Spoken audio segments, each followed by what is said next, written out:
അബൂബക്കറിനോട് ചോദിച്ചു, നിങ്ങളെ ഭവനത്തിൽ എന്താണ്? അബൂബക്കറിനോട് റസൂലുള്ളാഹി ചോദിച്ചേ, മറ്റേ അബൂബക്കറെ, നിങ്ങളെ ഭവനത്തിൽ എന്താണ് ഉള്ളത് ഇപ്പോ എന്ന്. അള്ളാഹു റസൂല് മാത്രമേ ഉള്ളൂ. ഏത് ഭവനത്തിലാ?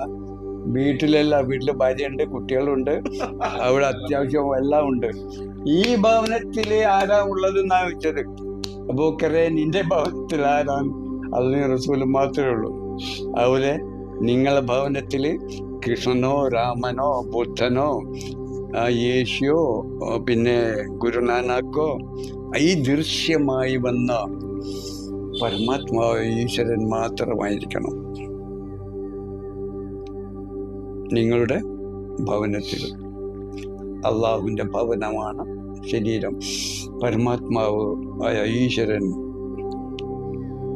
സൃഷ്ടിക്കുകയും അവന് വേണ്ടി സൃഷ്ടിക്കുകയും എന്നിട്ട് ഇതിൽ പ്രവേശിച്ച് നിലകൊള്ളുകയും ചെയ്യുന്ന ദൈവത്തിന്റെ ഭവനമാണ്. അതാണ് പറയണല്ലേ, അള്ളാഹുവിനെ ആഗ്രഹിച്ചതിനാൽ ചില ആളുകള് ചിലര് ഭൂമിയില് അവര് തന്നെ വിറ്റു. തന്നെ വിൽക്കുന്നു, അള്ളാഹുവിനെ വിൽക്കുക. അപ്പം പിന്നെ ആരായി മാറും? അവരോട് അള്ളാഹു ഭയങ്കര അടിയാന്മാരോട് അള്ളാഹു കാരുണ്യവാനാണ്.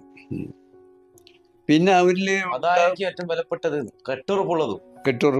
അതെ, അതാണ് ഇതുപോലുള്ള ആളുകൾ, നിങ്ങളെപ്പോലുള്ള ആളുകൾ ഇവിടെ വിറ്റ് പിന്നെ അവരിലൂടെ ഈ അള്ളാഹു വല്ല ഈശ്വരനാണ്, ഈ മുഹമ്മദ് റസൂലയാണ്, അന്ന മുഹമ്മദ് റസൂല എന്നല്ല പ്രവർത്തിച്ചു പോകാന്. എടാ, അതിന്റെ ഇടയിൽ ഇട്ടിച്ച് പോയാലേ കട്ടാവൂട്ടോ, കെട്ടുറപ്പ് പൊട്ടും, ഒന്നുമില്ലാതാവും. അള്ളാഹു അക്ബർ, അള്ളാഹു അക്ബർ. എനിക്ക് വേണ്ടിയിട്ട് അപ്പം അത് ഇറങ്ങിയത്.